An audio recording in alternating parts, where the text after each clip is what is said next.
Let's get started for the day, indeed for the last day, I guess. This is our last class session of the semester. Just some sort of business stuff. So I apologize we had to skip class last week. Fortunately, I had a very high fever, so I would not have been capable of doing any sensible teaching anyway, unfortunately. Last Tuesday, we had an opportunity for students to come in for the Chapter 16 material. If you go to Canvas, if you weren't able to make that session, I recorded that class session, so everyone can find that there. What we'll do this week, we'll go back and cover today the material that we would have covered last Thursday. So the week 14 stuff. We'll still be doing the week 14 in-class activity. For week 16, there was no in-class activity. There were no quizzes, no videos or anything besides just the recording of this session. So nothing to worry about there. Most of the final exam is going to be based on material from chapter 11. There might be a few kind of like simple conceptual questions though, based on the chapter 16 material. So I really do recommend going back and watching that video if you haven't already, or if you weren't able to make the session at the time. But yeah, most of what we do on the final exam will be based on material that we're going to talk about today. Yeah, so let's start there. Any questions on final exam, class format, any business stuff before we get started with the chapter 11 material?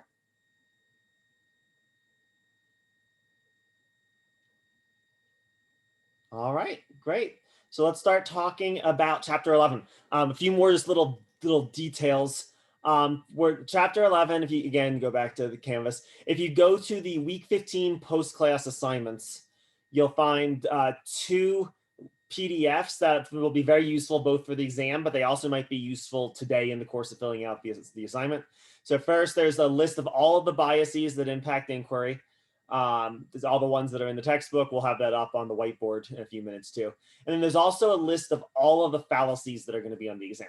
The exam isn't cumulative, but you will need to know all of the fallacies that we've discussed throughout the semester. And this document will contain a full list of them. That might be helpful to you today as we're sort of going through, because one of the things we're going to be doing is combining the discussion of the various kinds of biases that we've just talked about in chapter 11 with the fallacy discussion. How are those things related? Because frequently they will be. So yeah, it might be helpful to you to pull up both of those. There'll be two different kinds of questions on the exam. The first 6 of the activities on the activity today will be the first question. The last couple will be the last. If you have struggled at all with time, or if you've had any kind of issue with the time limit on the last couple exams, a piece of recommendation I can offer, a piece of advice I can offer, is to treat the questions very differently. There'll be the first group of questions that we're going to do really only take at most like 3 or 4 sentences, right? They're not intended to be exhaustive, whereas the last group of questions is supposed to be quite a bit more written, maybe 5, 6, 7, 8 sentences, something in that range. They're worth different numbers of points as a result, so make sure you're sort of allocating your time to sort of match up with how many each individual question is worth. Our topic for today in chapter 11, I'm not going to go through everything that I talked about in that video, but I'll try to hit some of the big things, the main things. Our topic today is to sort of, in a certain sense, do a review of the entire semester a little bit. That's why I like ending with chapter 11. We began the semester by discussing this idea of inquiry, right? Or sort of rational investigation of something, right? And sort of our presupposition the entire semester has been that we're all of us rational, right? And what do we mean by that? We just mean, right, that we think we have good reasons to believe the things that we believe. And so one of the things we've been doing, indeed the main thing we've been doing throughout the semester, is basically developing sort of logical and critical thinking resources to check and evaluate how good are the reasons actually for our beliefs, right? And our predominant vehicle for that was arguments, right? Where sort of evidence is presented to defend some conclusion. And so our focus has been sort of identifying good arguments and then also identifying bad arguments. Times when maybe things are believed for poor reasons, so that we can sort of check our own beliefs for that danger. But we also noted that it actually seems pretty difficult to carry out an inquiry successfully. And that there's all kinds of instances that we can find in the world where inquiry doesn't seem like it's working, right? And the reason for that is at least in part more than just logic goes into how we formulate our beliefs. Our beliefs are not simply based on evidence, they're based on various other factors as well. And sometimes the other things that go into how we formulate our beliefs can get in the way of inquiry. These are what we're calling in the video and in textbook various kinds of biases. Right? So we have our three categories: psychological biases. These are basically features of how human beings process their sort of emotions, basically. And all of these basically are related to this. There's sort of emotional processing tendencies.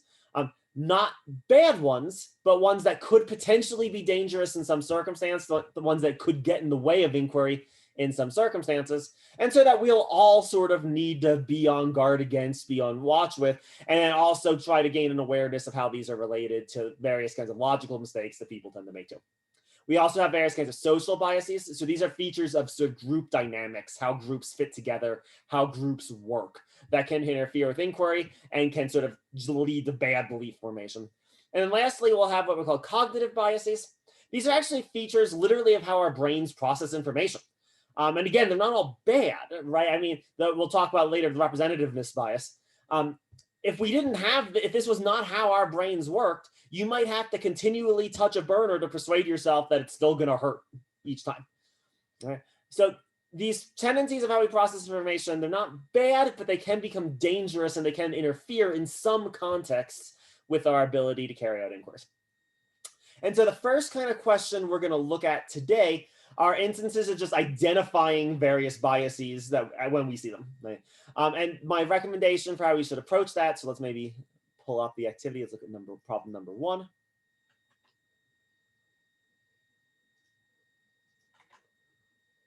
All right, so we have an exchange here. What I'd like you to do, again, on the exam as well, so treat this as if it's a fallacy problem. So first, just that what bias is present in this exchange.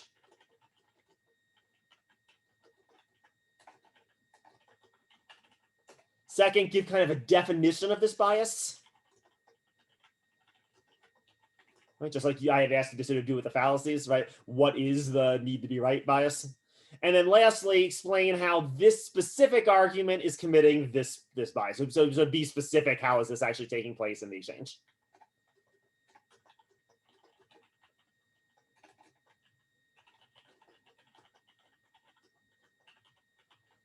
And so like I said, probably like we're talking like 2, 3, maybe at most 4 sentences for problems like this. They'll be worth probably right around 3 points or so. So my expectation is you should spend about 3 minutes per problem. So why don't we each take a couple minutes, right? Maybe 30 seconds, a minute. Why don't you try to answer sort of all 3 of these questions for number 1? Then we'll go through it together.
All right.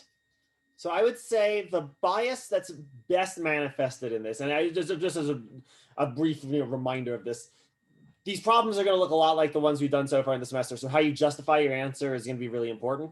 There frequently are multiple biases either present within exchange or maybe different ways of characterizing what's going on. So how you sort of justify your answer is going to matter more than the answer that you give, just like with a lot of the problems we've looked at. But at least, on first blush anyway, I would say the bias that's sort of most manifested, or the one that's sort of the best explanation for what's going on with this exchange, is what's called the my side bias, one of the psychological biases. So the my side bias effectively is just the fact that, as a general rule, we don't really tend to know why people who believe things that are different from what we believe, why they believe what they believe. And we certainly see that manifest in this particular case. Right? So the speaker, the person making this argument, right? They, in what is their position, they don't think God exists, right? And so as a result, they know reasons to think that God doesn't exist. Maybe right, they know these various kinds of arguments that have purported to prove this conclusion, right? From the philosophers, from physicists, from whatever, right? Indeed, we might even suspect that this makes perfect sense, right? Why does this person believe that God doesn't exist? Maybe it's because of these arguments, right? So we would expect people to be more familiar with their side of some debate. But in this particular instance, we see that our speaker isn't really aware of what people who do believe God exists, why do people believe that? Right? They're just not aware of it. As someone who teaches philosophy of religion and medieval philosophy here at CSU, you can take my word for it. Plenty of philosophers, physicists, and theologians have made arguments that God does exist, right? Sort of arguments to the opposite side, and our speaker just obviously isn't aware of them, right? And so as a result of not being aware of why people believe what they believe, right, this natural assumption is that other people are just being irrational, right? That's what this blind faith, the blindness of the faith is supposed to mean, right? That there's a kind of irrationality that other people don't have evidence for their beliefs. And this isn't just sort of a psychological issue in this particular case. It actually directly in this case leads to a logical fallacy too. And this argument also manifests the straw person fallacy, and I think kind of directly as a result of the my side bias. The straw person fallacy is where you misrepresent someone's view to make it easier to refute. Probably in this case unintentionally, our speaker is precisely doing that very thing. They do not know why people who believe in God, right? They are not aware of arguments that are in support of that conclusion. And so they distort the reasons people would offer, turn it into just a kind of irrationality or a kind of blind faith, right? So the straw person fallacy in this case directly follows from the existence of the my side bias present within the argument. All right. How are people feeling with number one? So any questions about the format, questions about my side bias? Also, if anyone has any other bias they were sort of thinking that maybe was manifested here too, this would also be a chance we can try that out and see if any other answers sort of work in this context.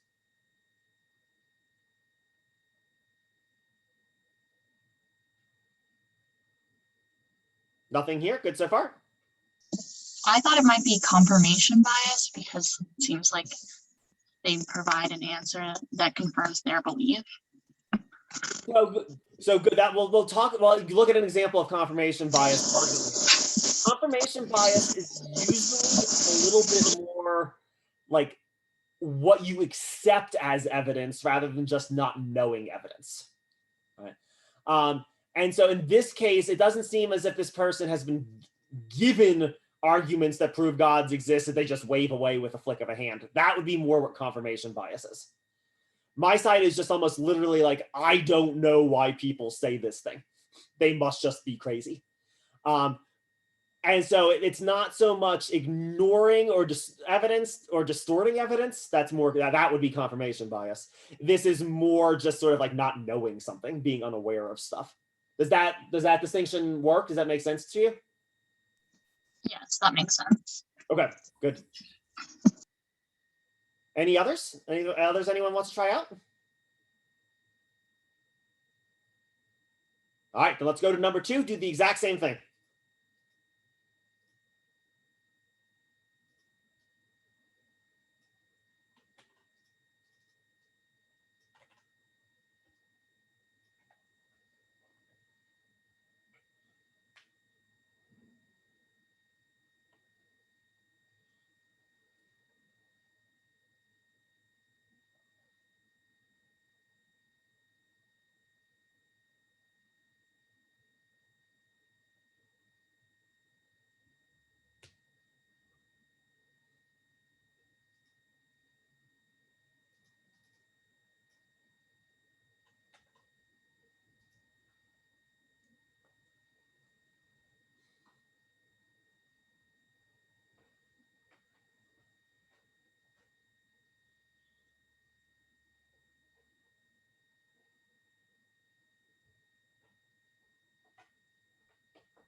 All right. Now, in this case, I think we are looking more in the realm of a cognitive bias.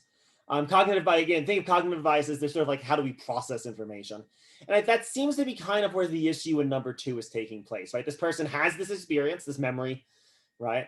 This evidence, it's legitimate evidence, right? But they seem to be doing something incorrect with it. They're not doing the right thing with it. That's more going to be in the realm of sort of a cognitive kind of problem. And specifically, I would say we're looking at something went wrong with my copy paste. Sorry, let me try again. Try that again. I would say the specific cognitive bias that's being manifested here is the representative bias. So representative bias, just in general, that's where a person sort of assumes that their own experiences of the world are sort of standard, typical, or representative of other people's experiences. This is why when you touch a hot stove, and it hurts, right? You don't feel the need to keep checking because you're assuming that it's going to feel the same way every future time. And you also would be comfortable warning other people that it will hurt, that you assume other people are going to have the exact same experience you had with the hot stove.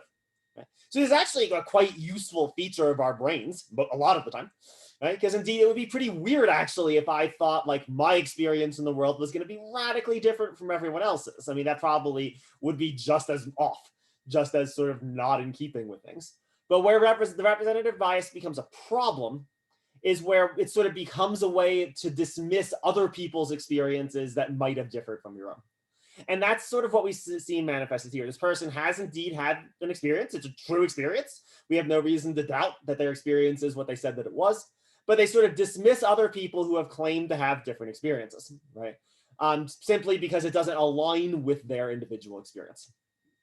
And so again, we see another example of where sort of this sort of cognitive mistake, or not cognitive mistake, but cognitive feature of how our brains process information immediately blends into a logical mistake, right? Because I think we could also easily characterize this argument as an instance of the anecdotal evidence fallacy.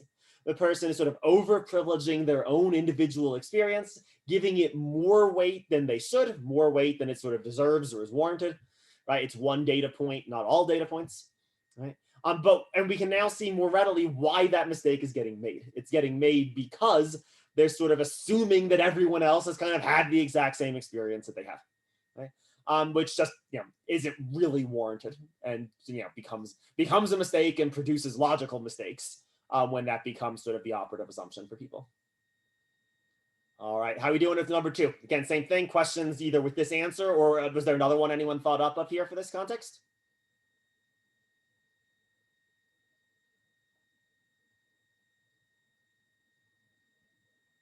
All right, great. Let's move on then to number 3.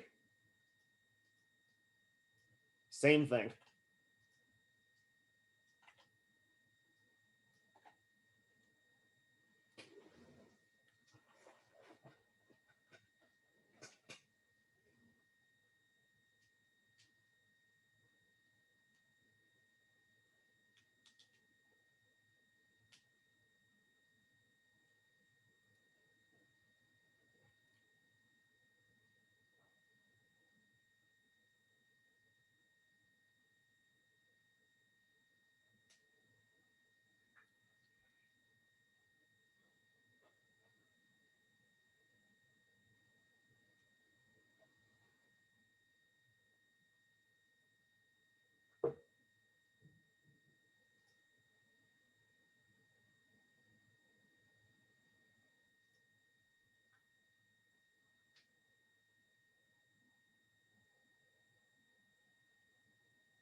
All right, in this particular case, again, it seems to me like we're more in a social register. So we're sort of our social biases, right? This is sort of a function of how a particular group is working, right? The sort of professional world or something, how the professional world works.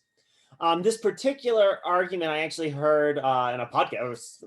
Basically, I modified it a little bit, but this is basically this was an interview with one of the first female editors at the Washington Post, big newspaper. And she advanced this argument here. She was sort of talking about why she sort of thought professional dress standards were really important. And I was sort of struck in listening that she didn't really give reasons actually to think that they were indeed important. She just sort of said, like, that's how it is, right? That's how this social group, this sort of social space functions, how it works. Right? I would say that's an example of what we're going to call inside the box thinking.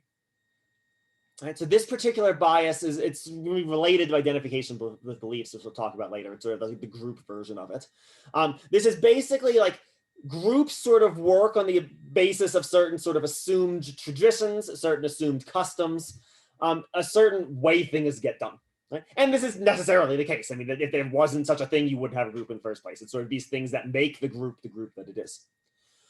Where this becomes a danger, though, is when there's sort of customs or traditions or whatever, when they sort of start to get thought of as sort of as if they're natural or normal or obvious, things that don't need to be justified, don't need to be defended, right?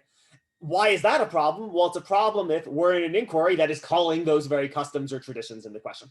Right? And one could easily imagine, this isn't exactly this, but one could easily imagine a scenario where someone is challenging these standards, these norms, right? Suggesting that they're not normal, natural, they're actually maybe bad and harmful. Maybe you should have more expressive dress codes, more, more free dress codes than all of this, right? Someone who's sort of stuck in inside the box thinking isn't going to be able to respond to that kind of argument very well, because they're almost just not going to understand what's being challenged. It seems so obvious to them that this is how things should be, right? That they're going to be reluctant to call that into question at all. That's when this sort of tendency of how groups work switches over to become an actual bias, and where it sort of starts hindering the inquiry. It's basically sort of someone in the sway of this won't be willing or able to investigate certain kinds of questions, right? Because they almost won't see why there's a need for it.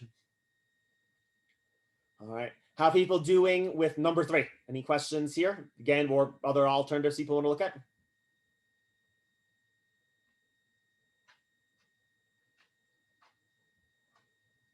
All right, let's go to number 4 then.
All right, so here we see, I think it's sort of in person B, someone getting a little bit heated, right? Remember, emotions themselves aren't a problem. The problem is when emotions sort of are used to stand in for evidence. Indeed, certain kinds of emotional engagement in arguments is really valuable, right? It's really valuable and beneficial to inquiry. Here we see an example, though, of a potential danger of things going wrong, right? Here we seem to me to see that we have the defensiveness bias. That would be the best way of sort of showing what's going wrong. Person B is sort of interpreting person A's critique of their paper as a kind of personal attack. And it almost doesn't even matter whether or not they're right. I mean, whether maybe it is intended as personal attack, who knows? But regardless of that, interpreting it that way is necessarily going to shift away from any sort of logical, rational investigation into the actual topic. Because what's actually really the thing that's worth investigating is this person right? Right. So person A has said, I don't think the paper works. The interesting question is that true? Because presumably person B does think it works. So who's right? Right. Reducing it to the level of sort of personal attack and then sort of attacking in turn, attacking in response, as person B sort of does, just then cuts off any possibility of having any actual investigation of the topic.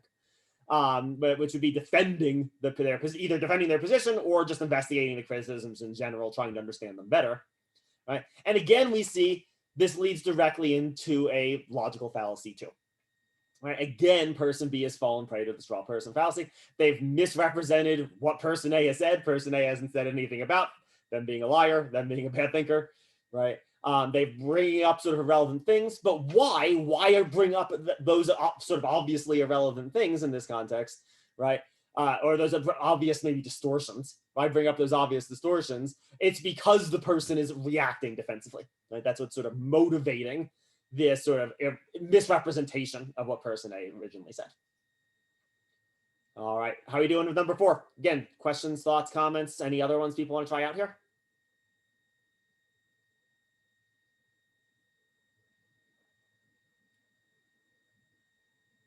Awesome, let's move on then. Let's keep going. So let's do 2 more examples of problems like this. So let's do number 5.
All right, and this one, I think we're still in the in the psychological register, but we have a different bias is being manifested. I would say this is a good example of what's called ideological fixity. So let's just define what I mean by an ideology first. So an ideology is basically just a framework that people use to look at the world. And merely possessing these ideologies or these frameworks, that in and of itself isn't necessarily bad, right? Particularly if the ideology is correct, it can indeed be quite valuable to have some framework that you use to sort of interpret the world or make sense of it.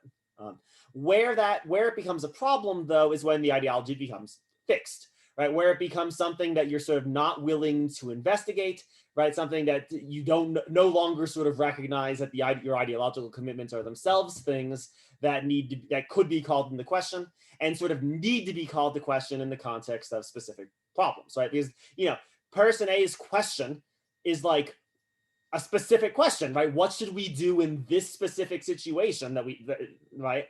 And the question then would be, is this person B's ideology, right? Called as sort of a hawkishness foreign policy stance or whatever, right? Is that the right response in this particular situation? Person B doesn't really argue that it is. They just almost assume that it is, right? One way you kind of think about ideological fixity, it's where a person kind of knows the answer to the question before they even hear the question. Real talk for a second, right? You all probably know we can find a bunch of cable news personalities. We don't need to name names or anything like that, right? Where you almost don't need to tune in on a given night. You know what they're going to say already. Right? And why? Because they say the same thing, whatever the topic is, right? Whatever the conversation is. They just have the one move and they just make that move as a response to every situation. And that really just cuts down any possibility of actually investigating. I mean, to investigate something, you kind of have to begin thinking you don't necessarily know the answer to the question, right? And so therefore, we need to investigate the question, figure out what the answer is. If you're acting as if you always know the answer prior to even seeing the question, inquiry is just never even going to begin. It's never going to get off the ground. All right, how are people doing with ideological fixity? Or again, any other problems people want to try out for number 5?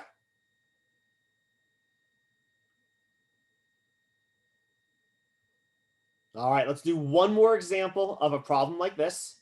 So number 6.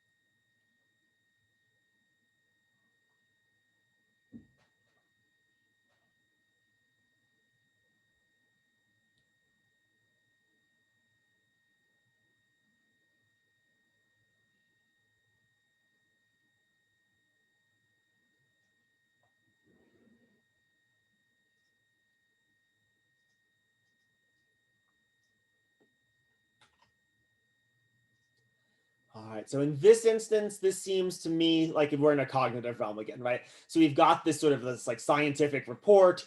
I made it up, but but for the sake of this argument, let's just assume this is a true report, right? And person A is sort of like not doing the right thing with it. They've got some pieces, they've got some information, and they're not sort of processing it correctly. Something's gone wrong with what they're doing with this piece of information. They're sort of deriving an incorrect conclusion from it. That's more cognitive. I would say that in particular, we're looking at the overconfidence bias. Right? So the overconfidence bias is basically the tendency of our brains to cling to stuff that we believe too strongly, sort of like more than it should. And this can have a couple different variations. So one version of this is that we're just more confident in a belief than the evidence actually supports.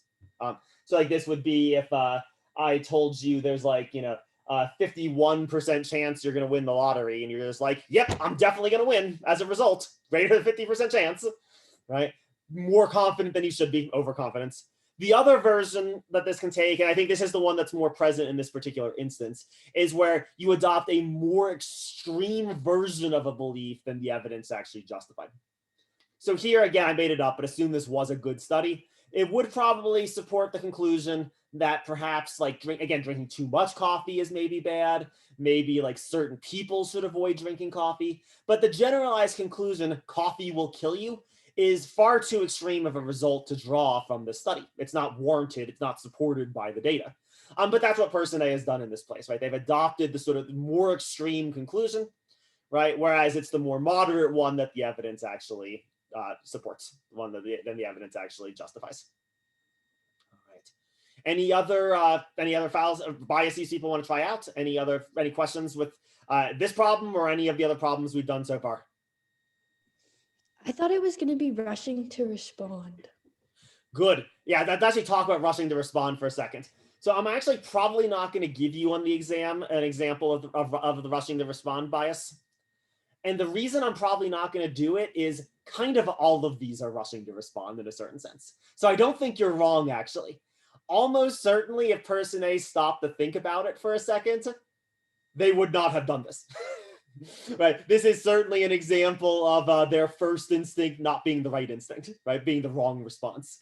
So I don't think you're wrong. If you gave that as an answer in the exam, I might not give it. Maybe I would have been like maybe like 4.5 out of 5 or something rather than the 5 out of 5.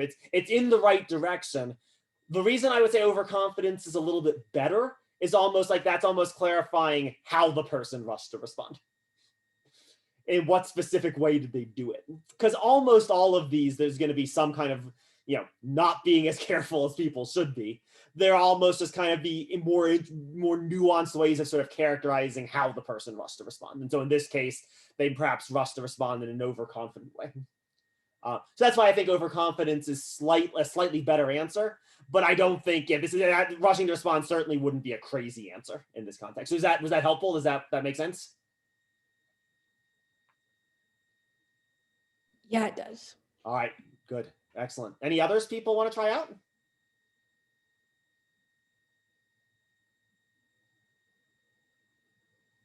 All right, so notice that with these problems, right, we're talking like 2 or 3 sentences. I think that's probably enough, maybe 4 in a pinch or something, right? But this is not a case where you're going to need to go on too much in too great of depth, right? These problems will probably be worth 3 to 4 points depending on the specific problem. So don't spend too much more than that on these, particularly again, the chapter, the last exam we did, some people struggled with the time limit a little bit. I haven't finished grading it yet, but I've seen that at least a few people had problems with that. One way to sort of minimize that is to sort of give the length of answer that the question calls for. And these particular questions, the ones we've been doing, again, 2-3 sentences, that should probably be good. The next group of questions, though, that we're going to look at, they're going to call for a little bit more longer answers, a little bit more expansive answers. They're also going to be worth more. They'll be worth probably 5 or 6 points, depending on the specific question. So let's look at some examples of the sort of longer problems. And it's these longer ones that probably most of the exam will get its points from. So let's turn to number 7. Before we do it, let me just tell you how I want you to answer problems like this. This is sort of going to be, in effect, combining all the things you've learned in the semester. That's why these are going to be most of the exams. So putting everything you've learned together. we're going to try to combine our earlier analysis of the logical fallacies with what we're talking about here about these various kinds of biases. Because as we've already seen examples of, the biases in a lot of cases really can inspire the logical mistake. We noticed when we were first looking at the fallacies, what, 4 weeks ago, however long ago it was now, that a lot of the fallacies actually sort of in the abstract are quite obvious, right? The logical mistake is frequently really apparent. So the question that might emerge, okay, well then why do people fall for them, right? Why do they happen? It's because something more is going on than just the logic. It's one of these things usually is going on, and that's inspiring and motivating the fallacy. That's making it seem compelling to someone rather than the obvious maybe mistake that it is if you're sort of removed from the situation. So in problems like 7, 8, and 9, there's sort of 3 stages to it. So the first thing I want you to do, I want you to identify what fallacy is being demonstrated by the argument.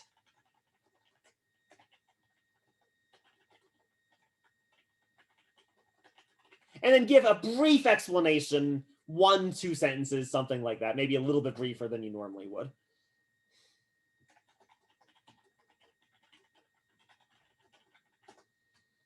But, probably one or 2 sentences, explain why you think this fallacy is taking place.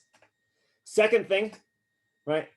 Why is the fallacy taking place? What's motivating it? What of these biases is sort of motivating or creating a scenario in which the person is sort of likely to fall victim to this logical mistake? To sort of identify the bias that motivates the fallacy.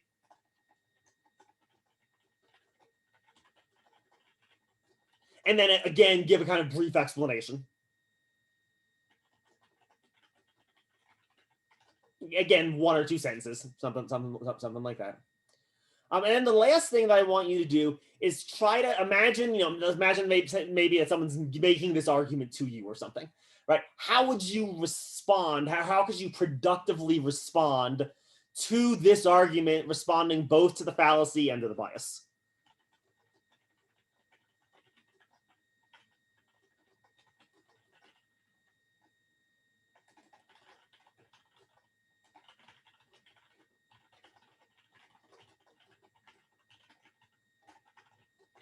Because let's be honest for a second. Let's do a moment of real talk for a second, right? I mean, have any of you ever been like, well, that's just a logical fallacy. That's just the post hoc fallacy. Ha ha ha! Foolish mortal, right? What kind of response is that going to get? Bad, right? That's not going to work. That's not going to get a good response, even if you're right. Even if indeed the person is just making a kind of obvious mistake, right? It's not obvious to them. If it was obvious to them, they probably wouldn't be doing it, at least if they're a good faith actor, right? At least if they're someone who's making the effort to sort of reason well. Right. And so it's really going to be valuable to sort of recognize what else is going on besides the fallacy in an effort to try to come up with better responses. Someone saying that they tried to do that with a boyfriend earlier in the semester. Are you two still together? Just curiosity. Maybe, right? Because the answer could be maybe, right? But I could also imagine,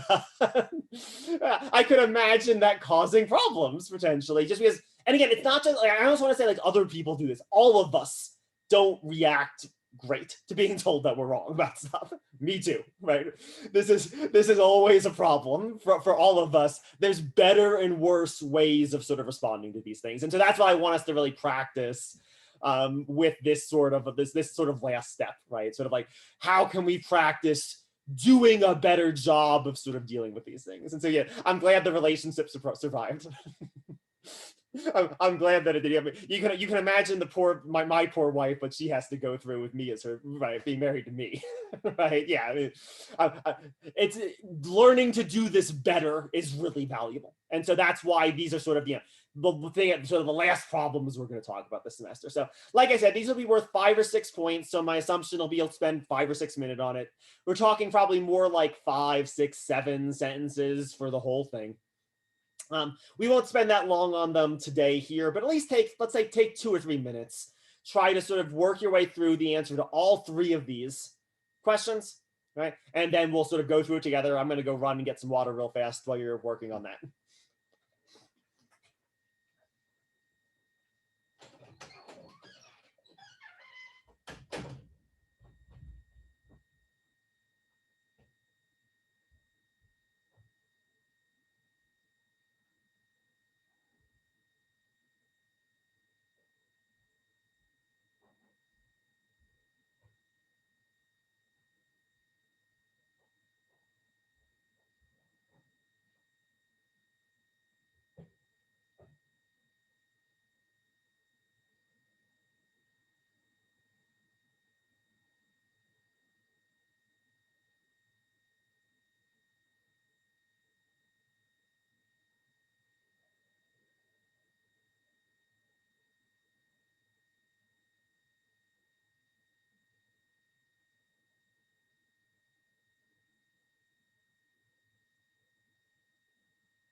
All right, so let's just start with the fallacy. Right, what fallacy do you see committed here?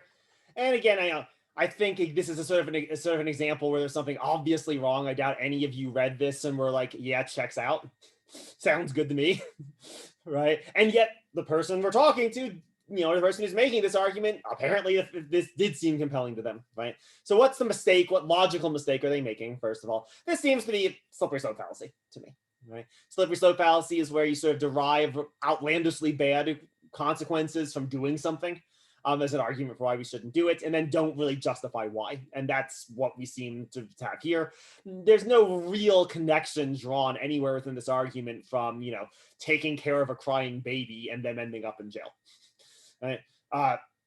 Just doesn't, it's sort of an outlandish claim, and it's not a claim that's sort of justified by any evidence within the argument itself. Right? Okay, so if this is sort of obviously a mistake, right, what could make it seem compelling? Why has this person fallen prey to this sort of, again, obvious mistake? Right? And I would say here we're also looking at an example of the availability and vividness bias. So we haven't talked about this one yet. This availability and vividness bias is basically a feature of our brains to overprivilege things that make a big impact on us, basically. Things we can sort of remember easily, things that maybe were super painful, or were sort of super profound moments in our lives, moments that sort of changed us. There's memories like that. They're sort of available, they're easier for us to recall, and they're vivid, they stand out. So we'll just sort of combine those two features together. Right. And that's what seems to be going on here, right? This person seems to have a sort of, very available and vivid memory of their brother Tim, right? And their brother Tim sort of getting spoiled, ending up in jail, right? That's really present in their mind. And perhaps that is the reason why this connection that sort of to us from the outside seems kind of ludicrous, to them doesn't seem ludicrous, seems plausible, seems believable, right? Because of the way in which they're sort of like over remembering this one really bad, or maybe series of really bad events from their past. And so our sort of response to the fallacy, it's not going to be enough just to say, well, this is the slippery slope fallacy, right? Like that's maybe valuable, maybe that will need to be part of our response, but we need to sort of like get more to the heart of why this is seeming rational to the person in the first place. There's a lot of different ways to do this. This is just an example of something that I sort of wrote up. Right. Well, I'm not going to be looking for any sort of, one specific example from you all, but this is the example maybe of the kind of response maybe that could work. Maybe something like, yeah, I know the experience with your brother was really, really traumatic. Right. And it is important that we not spoil our child. Right. But just taking care of them when they cry, that doesn't mean that they're going to end up in jail or whatever. Right. Like, so you're sort of like both sort of dealing with the availability and vividness bias, right? Like dealing with this particularly sort of overprivileged experience in your response, but also sort of like correcting the logical mistake, right? That there's no real good reason to think that this conclusion is going to follow from the sort of initial proposal. And like I said, this is just an example of an answer. Like there's lots of different kinds of responses you could have written, but this is one example anyway, one thing that could have worked. All right. So any questions? Any questions with this problem, but also with what I'm looking for in these problems?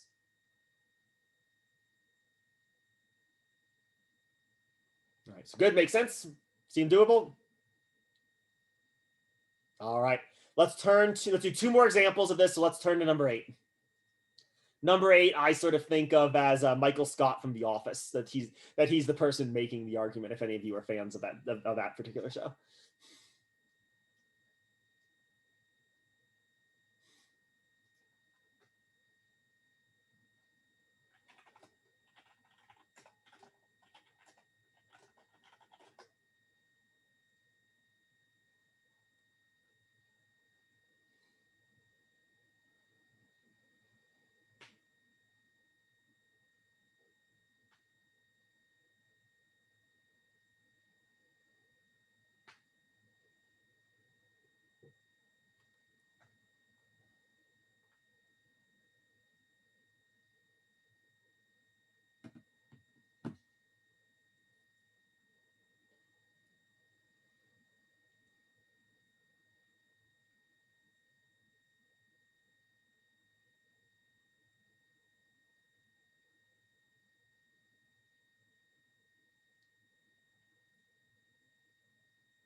All right, so again here, seems to me we have a pretty obvious logical mistake. I would call this the red herring fallacy. We have this manager is bringing up a whole host of sort of irrelevant details to distract away from the real issue, where the real issue is employee raises, right? But bringing up things that just have nothing to do or only barely, if at all, related. Things like the fact that the company makes a good product and has good customer service or whatever, right? Those are sort of distractions that just turn the attention away from the actual issue, which is whether or not the employees are going to get raises and whether or not that's fair.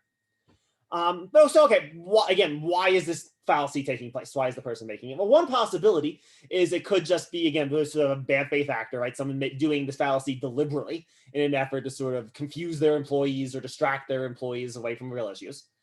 But frequently, again, people do these things sort of, again, maybe unintentionally or without knowing it. And I think we could sort of characterize this as one of our biases too. In particular, I think we could characterize this as identification with belief bias. This is another one we haven't talked about yet so far, though I've sort of we talked around it a little bit. This is basically the tendency of some people to sort of like really carefully bound up their sense of who it is they are as a result of certain beliefs that they hold, right? Certain beliefs being not just sort of incidental things that I happen to believe, but really important to who I think I am. Right. That's why I sort of imagine Michael Scott from The Office, right? Like someone who sort of like consider like it's really important to them that they be thought of as a good boss, that they work for a good company. That's not just like some random belief that they have. It's sort of part of their identity, part of how they see themselves. Right. And if we sort of read it like that, the red herring kind of makes a little bit sense, right? They're sort of like shifting conversation to irrelevant stuff, but it's positive irrelevant stuff, right? Stuff that makes them feel a little bit better as a boss or as a manager or feel better about the company, right? A way of sort of almost distracting themselves from certain negative facts about the company or about their management that maybe they don't want to look at. Okay. And so again, we could come up with a response, I think, that does more than just point out the irrelevancy, that actually sort of like plays on what's actually motivating the fallacy in the first place. And so again, lots of ways of doing this. This is just the one that I sort of came up with. Maybe we could come up with give a response that's something like this. Right? If the company makes such a good product and has such good customer service, shouldn't the employees be rewarded for making the company such a good place? Right? Sort of like playing off of this as how this person sees themselves, right? And then sort of pointing out the incongruity between how they see themselves maybe in the reality of how they're managing or how they're running the company. All right. How are you doing with this one? Again, questions, thoughts, comments here?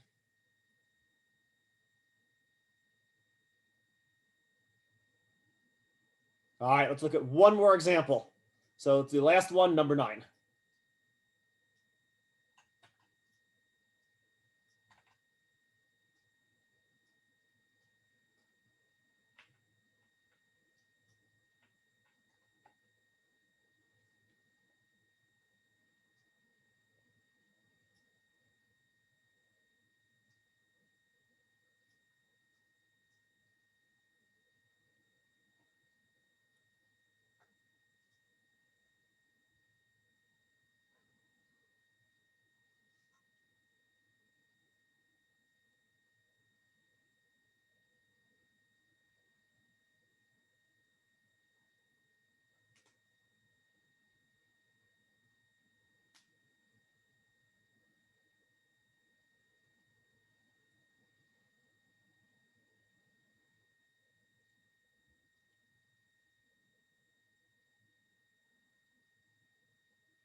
All right. Again, I imagine this is another case where you sort of like, you didn't read this argument and you were like, yep, checks out.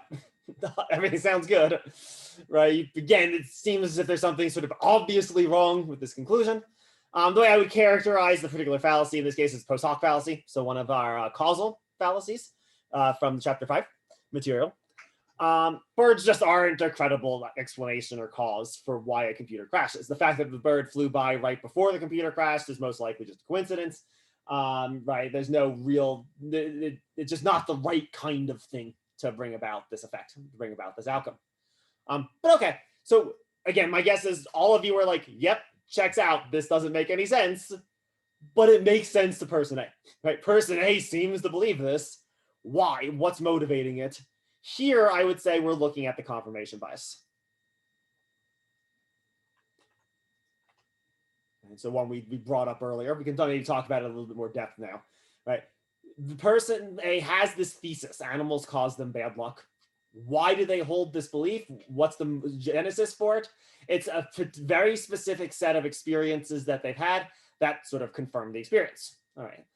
What's the problem? Well, they've probably had countless experiences with animals and no bad luck happened, right? And it should be easy to remember that in a sense, right? That shouldn't be hard to remember or hard to recollect, right? And yet they're not looking at any of that. They're ignoring all experiences except for the ones that they can fit within their hypothesis of bad luck. And in this case, I think the confirmation bias is a particularly pernicious and difficult problem.